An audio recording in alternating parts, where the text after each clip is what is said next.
soundtracks in the movies season continues now with David Cassidy getting into the spirit.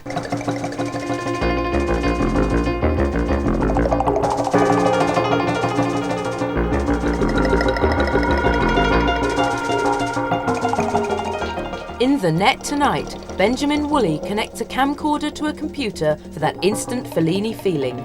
Susan Ray asks whether computers are just toys for the boys.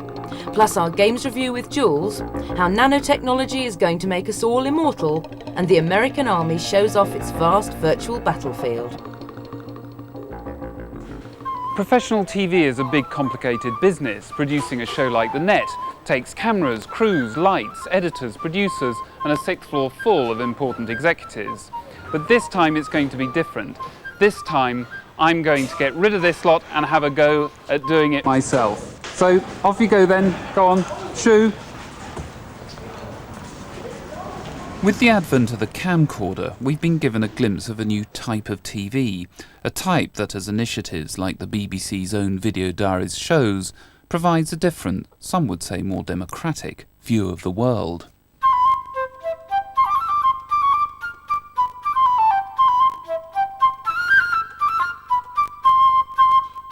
But it's perhaps not the video camera but the desktop computer that provides the most exciting prospect for putting the power of TV production into the hands of the people.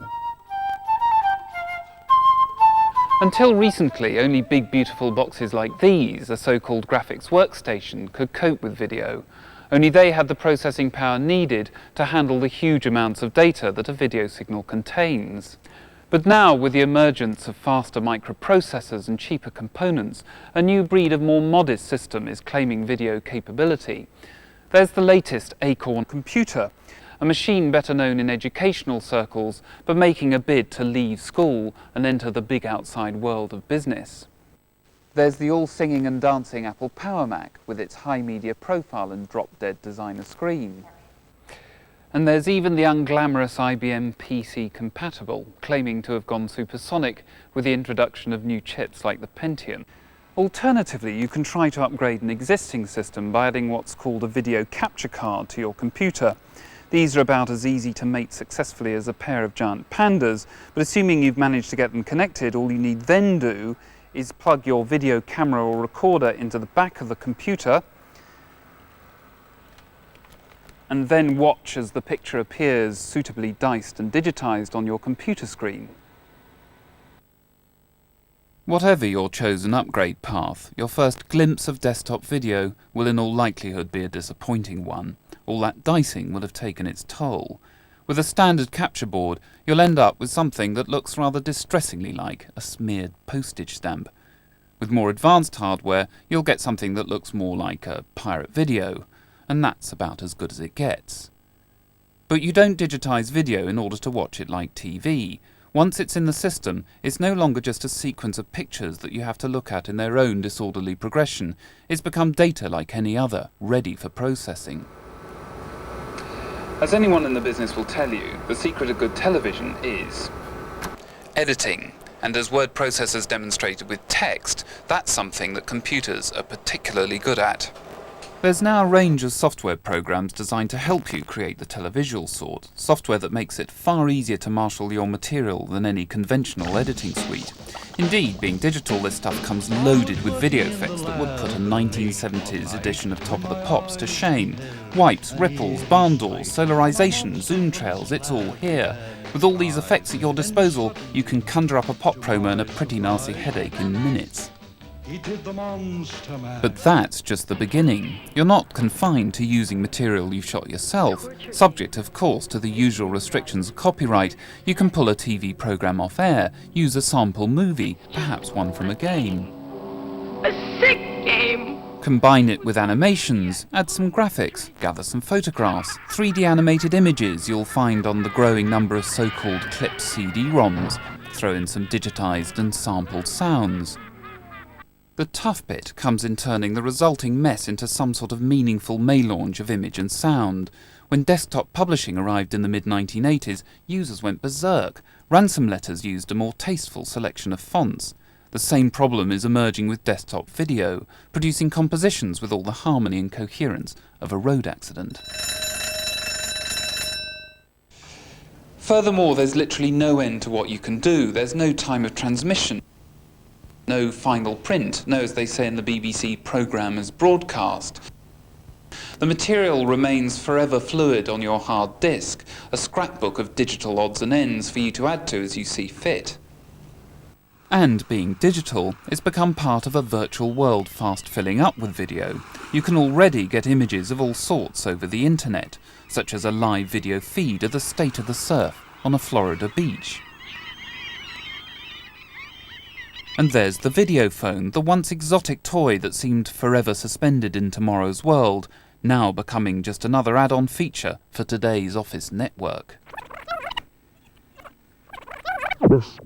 Desktop video is usually marketed as a business presentation tool, an exciting new way of explaining corporate visions and scintillating sales figures.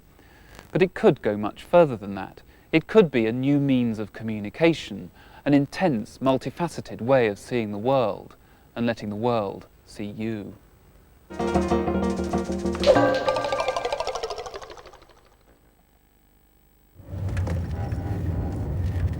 Back in the 70s, when computers were still a rare sight for most people, a quarter of all applicants to do computer science were women.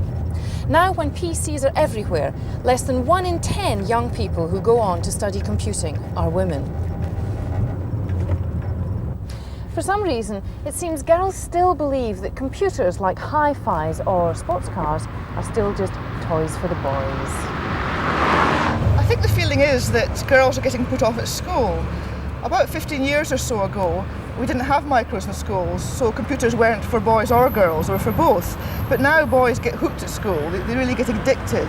And of course they come to do computing at university and college, whereas girls have been put off by then. And I think young children do have quite a strong perception of what's a boy's thing and what's a girl's thing. Also, most schools aren't terribly well resourced. There's perhaps one, if you're lucky, one computer in the classroom. So it's quite easy for boys to cluster around it to keep it to themselves. Machines are seen as male, except for a few, like microwaves and washing machines and dishwashers. But machines as a whole are seen as male. Now, computers are an extension of that. What you have to convince a woman is that if she can handle one of the high-tech cookers, she can handle a high-tech computer. I have actually encouraged one very frightened teacher, I remember, to sit on the computer and show her complete and utter contempt for it. That made her feel a lot better. And after that, she progressed very well. So there is hope, but we actually have to work very hard at actually achieving these changes and getting girls to feel confident to work with computers. When Steve Shirley wanted to advance her career in information technology, she started her own computer company. Its flexible working practices has attracted a workforce that's 70% women. What would you do about the areas where women do seem to have a problem with computing, where they feel that men are elbowing them out? When you look at something like the computer science courses, they all seem to be starting with the hardware, which historically was the first, and then moving on to the software, which when I started in business was given away free with the hardware, and then thinking about the applications, and then thinking about the added value. Now, women would actually prefer a computer science course that started with the software and applications and then went the other way. Now, that's the sort of change that might attract more women to actually study and take computer science seriously. But there are all sorts of opportunities where you don't really need a computer science degree. You need to understand business. You need to think about how to apply computing in the real world. New technologies like virtual reality and new means of communication like the internet have huge potential to empower women. Some women may say we have lost ground in the real world, but we can find a room of our own in cyberspace, where no one need be how they appear. What is really important is the future, and virtual reality is one of the most important things that's happening at the moment. It's being sold at the moment as a very masculine thing again, computer games, war games, the arcades and so on. But for women, for the first time, you've got an interface with the technology that is really very like the stereotypical women's thought patterns. And here at last is a technology that I believe is going to be very important for women. People talk in terms of colonising cyberspace, of claiming it as a new space, as though we were talking about some geographical space, which of course we're in a very different situation to that. I think that there is no need really to think about women having to colonise cyberspace. There is some very fundamental way in which cyberspace is already female, or at least it's already not male, which is the crucial thing. It seems that a lot of men, for example, now signing onto the internet and other multiple use domains tend to either want to become dragons or some other non-human form, or else indeed to become women themselves in that context. And I think in a way really the notion of being a man will become increasingly a redundant idea. Being a man really is about having a strong sense of identity, a strong sense of self-importance, one might say. And I think you only have to read a writer like Pat Cadigan to realise that that very strong sense of identity, which feminists have also really encouraged women to develop, obviously was a great advantage in the past, but I think it's really going to be more of a liability in the future. I insist on living in the type of world where the word feminist is as quaint as the word suffragette, you know. Where I live, all of my feminist wishes have come true and everything's settled. And of course, the rest of the world isn't up to speed with me, so every so often it's necessary to teach someone a lesson. On the whole, I feel that, you know, there's a big potential on the internet to empower people who have not felt empowered, and that includes women. It's a trip to be able to manipulate all this information or go out and get the information that you need, you know, go and get the understanding that you need of something. You know, it's like you're not cut off from anything, everything's open to you. Next in our weekly games review, Jules gets into top gear with Virtua Racing on the Sega Mega Drive. And still to come in the net, what's the big idea about very small technology? Plus how the virtual cavalry is coming over the virtual hill.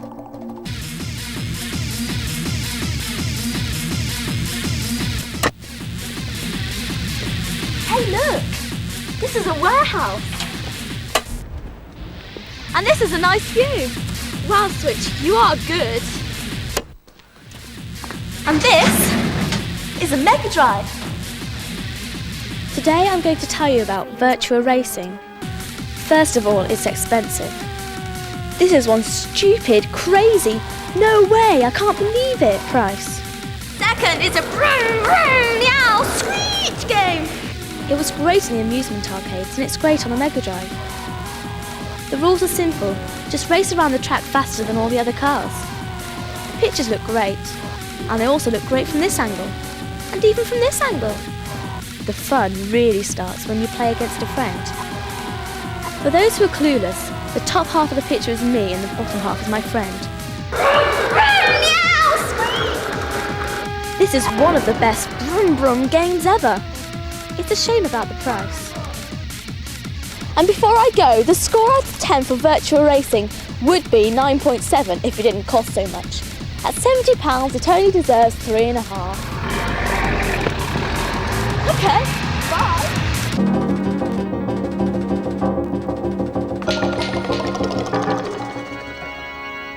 Cambridge University is one of Britain's main centres of research into computer microchips. Scientists here believe the technological revolution will soon allow us to shrink the size of microchips to an atomic scale and to build the first truly intelligent machines. Colin Humphreys, who is Professor of Material Science here, says this is thanks to a new branch of atomic science called nanotechnology, which will transform the way we think about computers and ourselves. We know the human brain has consciousness because of the complexity of all the connections in it. Our brain is different from chimpanzees' brains or dogs' brains just because of the complexity of the connections. And if we can shrink the size of computer elements and transistors, make them more complex, then consciousness might emerge. Nanotechnology is a science and technology of very small things. In fact, it's named after a dwarf Greek god called Nanos. That's where nanotechnology comes from. In fact, nanotechnology really took off when IBM invented a microscope that allowed us to see atoms for the first time by scanning the surface of a material.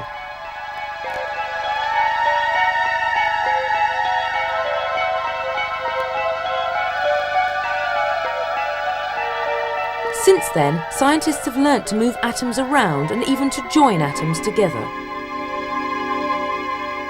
Part of the reason for the importance of nanotechnology was the development of the scanning tunneling microscope, where we can actually see atoms on a surface, and we can use a stylus of the scanning tunneling microscope to move atoms on a surface. So you can do writing with atoms by just moving them around with this stylus in the same way as in golf, say, you might move a golf ball around with a stick.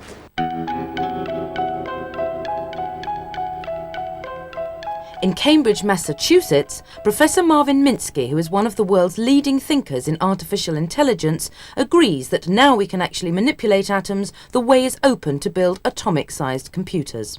What's more, he says these tiny machines might be programmed to build other machines and could therefore replicate themselves. The first application that the people working on this are thinking about is to make computer parts, because a computer typically is made of, say, 1 million small gadgets, each of which does pretty much the same thing. With nanotechnology, we could have one of these assembling machines, which assembles things atom by atom, but we can have one of these atomic assemblers make another atomic assembler and have a production line until we have 1 million of these assemblers.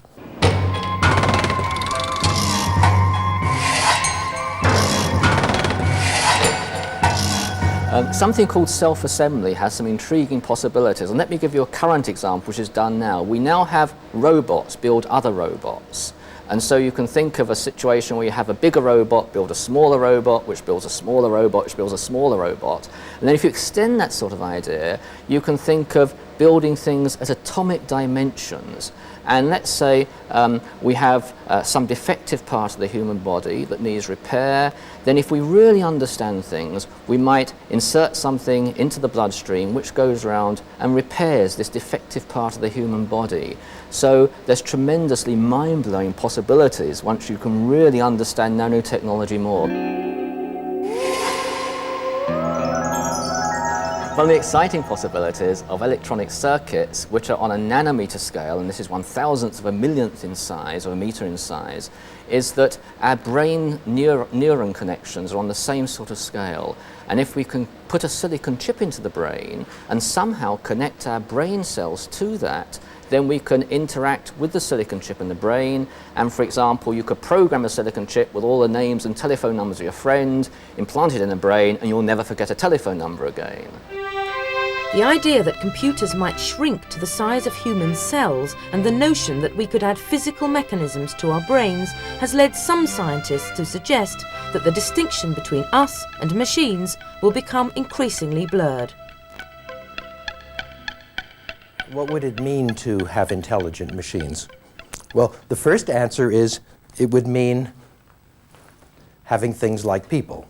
We're intelligent machines. People are so adamant about thinking, I couldn't be a machine. No machine could be like me. There must be something mysterious, unexplainable, like a soul or a self or something like that.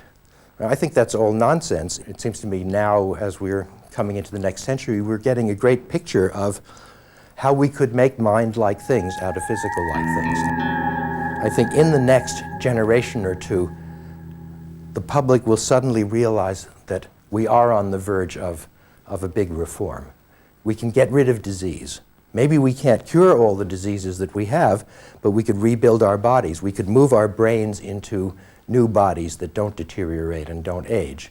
And we could replace our brain cells by other kinds of machinery that have replaceable parts and don't wear out and don't run out of memory and don't get tired and don't get bored. And so I think evolution for humans is in fact going to change in a new phase, and we'll have great teams of designers and competitions for designing new parts of new brains and ways to live longer and be smarter and do more things. We're creating these new beings. These are our real children. Biological children are just more dressed up chimpanzees.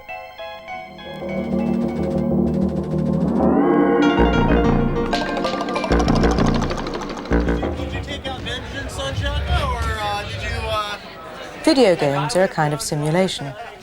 They teach boys to be soldiers.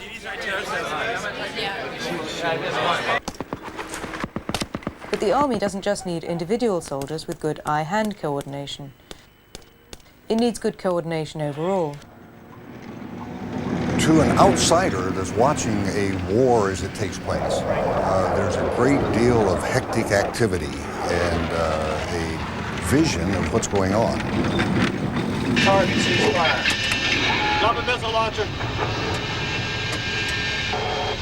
To the individual combatants or the crew of a combat vehicle who's taking part in that battle, they are very isolated. They're noisy inside the vehicle, their vision is limited, the information that comes to them is somewhat limited, confusing. It's very difficult to coordinate your actions, especially your actions, as they relate to the guy on your left, the guy on your right, the guy 2, 3, 4 to the left and right. So the Army took a lesson from the game world and networked its simulators together. We're going out of battle position Bravo, correct? The Defense Simulation Internet, it's a series of networks and communication lines that run pretty much around the world. And we're able to tie into that network manned simulators. And just recently, we've been able to tie in real manned live equipment. So we can have people all around the world, real vehicles, manned simulators, or computer war games. And the interaction amongst them is indiscernible to them as to whether the individual that they're interacting with is a real piece of equipment or some code in a computer war game.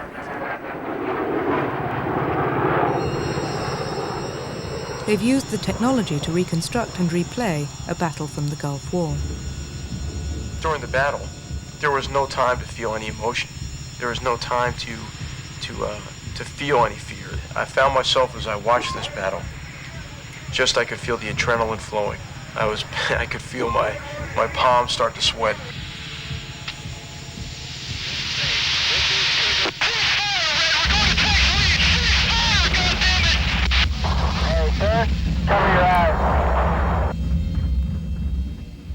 You look back at what you did, and you see nothing but burning vehicles, and it's a feeling that it's deep inside that you know you've done your job. In the reconstruction of this battle, we have tried to very accurately represent the weather, the conditions, the locations of everyone in the battlefield. Right now, we're looking at it in a way where we've lifted the sandstorm and we have maximum visibility so that we can see and understand analytically what happened in the battlefield. However, we also have the ability to drop in the weather that existed on that day, and you see how it has affected our visibility. We can look through thermal sights, and you see that it cuts through the sand and gives us a much better appreciation of what transpired and why. To the north, off the screen, is Ghost Troop of the 2nd Armored Cavalry Regiment, and the unit to the south is Iron Troop. This is the lead tank that has just popped over the ridgeline and is about to run into the Iraqi forces. You can see the buildings burning off to his right from which they had received fire just earlier. He has his supporting troops to his right. However, at this time, he did not realize that they were on the other side of the ridgeline, and he is, in fact, out there exposed by himself.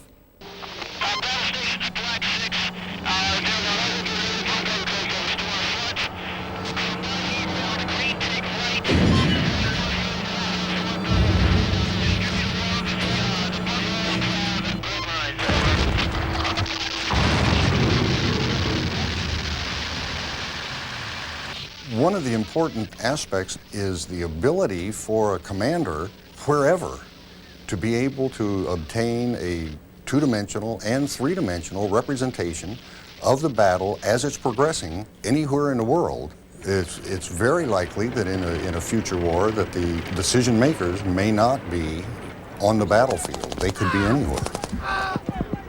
Come on, baby. Bring it around. Gotcha.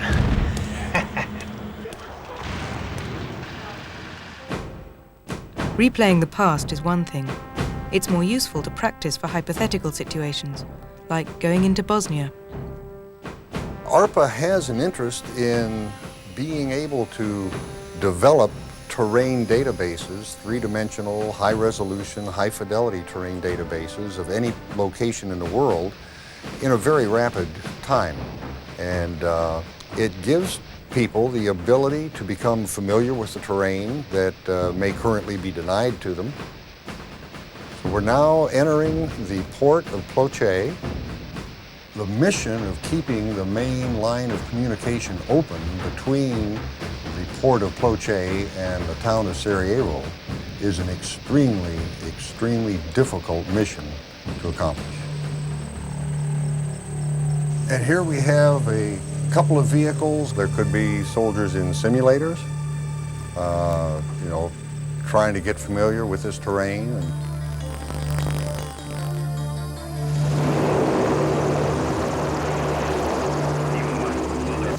Or they could be instrumented real vehicles.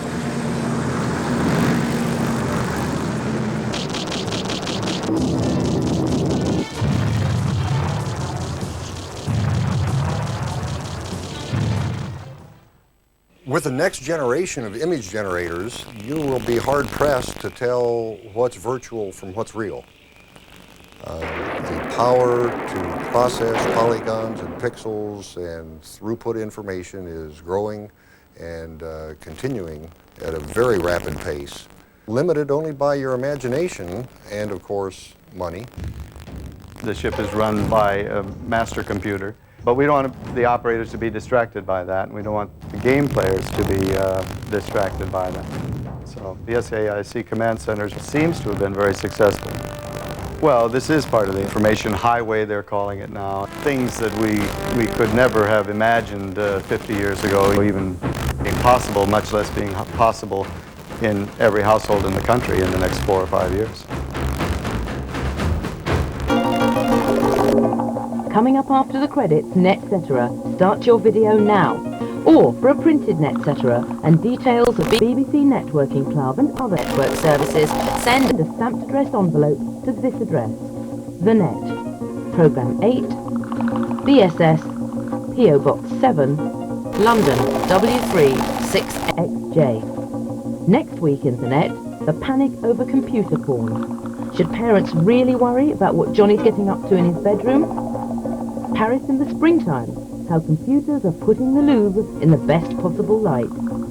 And Nightmare or Nirvana, when computers are in everything from doorknobs to dustbins, how will you cope? And finally from the Net. So here I am in London, looking at this Coke vending machine in Carnegie Mellon University. You can actually see the machine in more or less real time from anywhere in the world, no matter where you are, provided you're connected into the internet. You could be in the States or I don't know, New Zealand, Indonesia. Did you get a bucket? The use of spreadsheets is exploding computers for the less terrified on Sunday morning at 11 o'clock on BBC1.